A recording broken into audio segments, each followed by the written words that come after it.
Hello everyone and welcome back to day 8 of our 15-day series on SQL tricks and traps.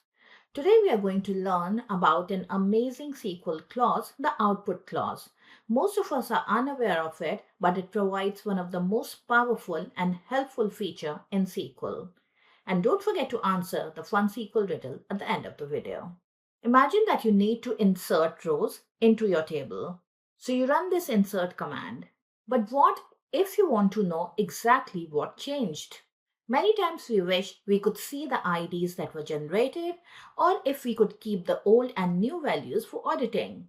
And here is where the output clause can come to your rescue.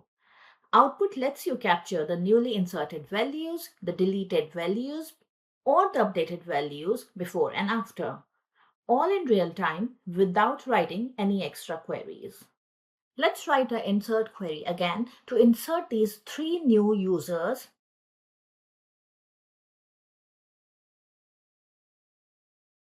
and use the output clause to get their auto-generated IDs. Execute this query.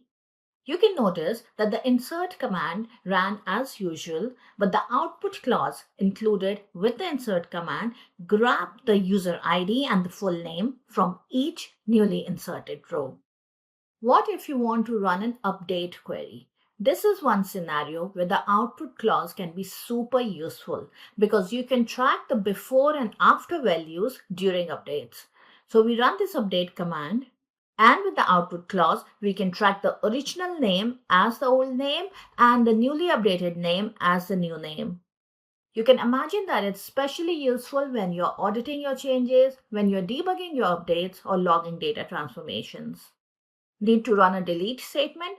That can be super tricky, especially when you're running it on production databases. With the output clause, you can know exactly what was deleted.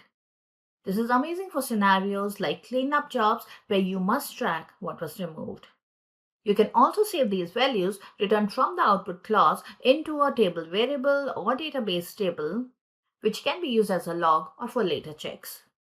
And now that you have learned this extremely useful trick, it's time for you to solve this SQL riddle on the screen. Post your answers in the comments below, and if you answer all 15 correctly from our series, you will win free access to one of our SQL courses. If you learned something new today, hit like. It really helps the channel reach more SQL learners. And don't miss tomorrow's SQL trick.